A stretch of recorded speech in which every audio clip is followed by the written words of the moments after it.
Republican lawmakers in Texas now launching a second effort to pass sweeping voting restrictions at a special session called by the governor. Texas Democrats blocked Republicans' first attempt in May by staging that dramatic walkout. The Republicans there did concede two of the most controversial provisions this time around: limits to early Sunday voting hours and language that would make it easier for courts to overturn election results, measures that making casting mail-in ballots harder, banning drive-through voting centers, empowering partisan poll watchers, all still in the proposal they're talking about in the special session. Joining us now, attorney and contributing columnist at the Washington Post, George Conway. Hi. Nice to see you here. What's going on in Texas? Inevitable that Governor Abbott was going to call this special session to push this through. The courts in Georgia and other places have sort of said, you know, we're not going to touch this right now. I mean, will we see this march through the country? I think that's what we are seeing. We are seeing that lots of states are doing this.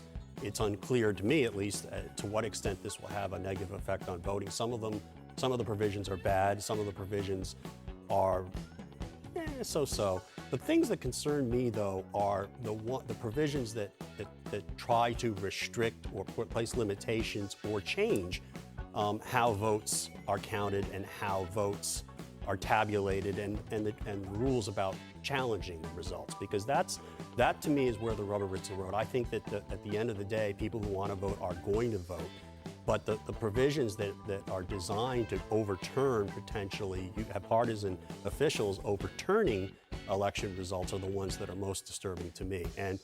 And it's hard to gauge because you have to know the exact structure of each state's voting rules and election commissions.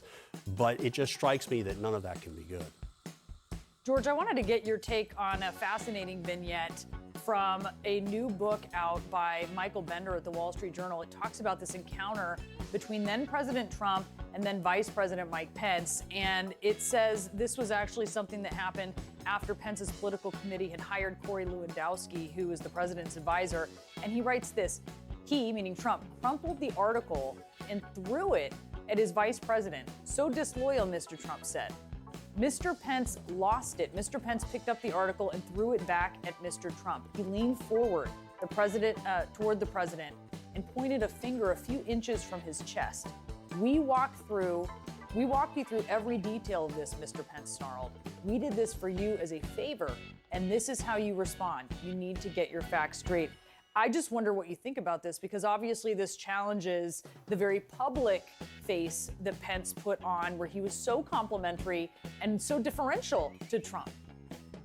Well, I think the moral of the story is some people, you can only take so much, even Mike Pence. I can only say, though, that I wish that we had seen a little more of that Mike Pence publicly and not heard it, after everything was over, when people are trying to rehabilitate their reputations. I mean, the fact of the matter is there should have been more pushback on the president and more pushback publicly on the president when President Trump, when he did outrageous things. And I just wish we had seen more of that from Mike Pence.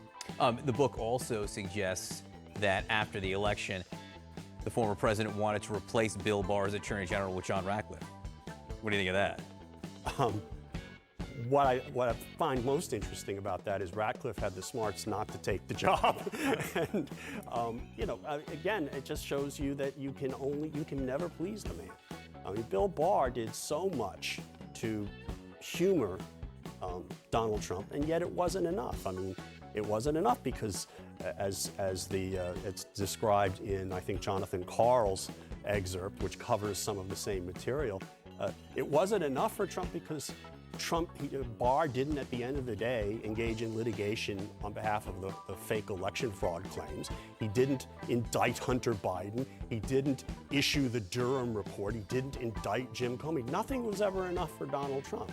And the reason why it got so out of hand was, people didn't push back at the interim steps. They acceded to some of his desires and wishes in certain ways, and Barr was one of the biggest people humoring Trump. And it just gets worse and worse and worse, and that's what happened. And that's why I said just a moment ago, I wish that Mike Pence had pushed back a little more. But then again, he wouldn't be renominated in 2020, and that's the risk he was pushing. And with Barr, he runs the risk of being fired. And that was sort of the moral of the story, in a lot of ways, about the Trump administration, is that people were more concerned about their jobs than about principle, and about pushing back on the president, and about doing the right thing. And that's one of the reasons why we are where we are today.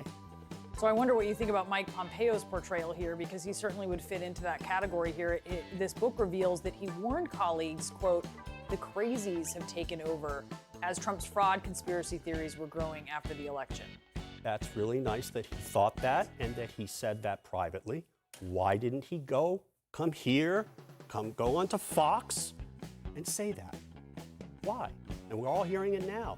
Oh, the crazies were there. There was nobody there to push back. It's terrible. Look at it's Rudy Giuliani's fault. Well, you could have said something at the time, all these folks. Well, and they didn't. And that's the most outrageous thing about it. And it's they knew better. We're just going to say privately, we lost the election. Shh. And when they didn't do it publicly, they needed to do it publicly. At least, you can give Barr some credit, and McConnell, who put Barr up to it, give him some credit for saying we didn't see enough fraud. But that was basically the extent of it. Everybody else just kept their mouth shut. Oh, it'll just run its course. Sooner or later, he'll accept the results. No, he won't. That's not who he is. Do you think we'll ever get answers, George? Here, I imagine it will take years, but do you think that we will ever get answers from people who are in these positions to do this, and will reflect on this years from now in a historical way and answer that question? Why didn't you stand up? I'd like to hear that. I really would. I'd like to hear that, because a lot of people knew better. But look, it's lingering. It's the same thing. It's connected to where we are today. Absolutely. I mean, it's the same connection to Republicans in office who are afraid of losing their jobs. Right.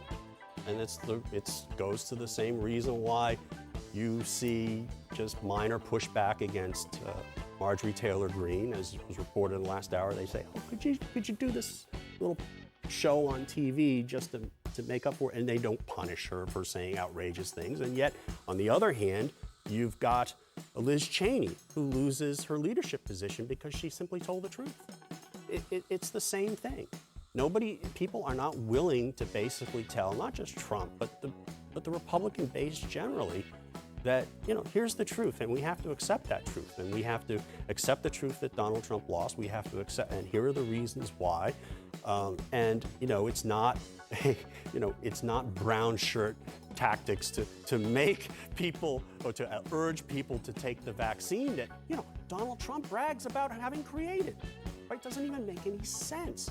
And yet, there's not that pushback, there's not that leadership, because people are more concerned about their individual political careers, McCarthy becoming speaker, than they are about doing the right thing for their own constituents and for their own party. And it's self-destructive. It's the reason why they lost the presidency and the House and the Senate. And it's not going to get them anywhere good in the future.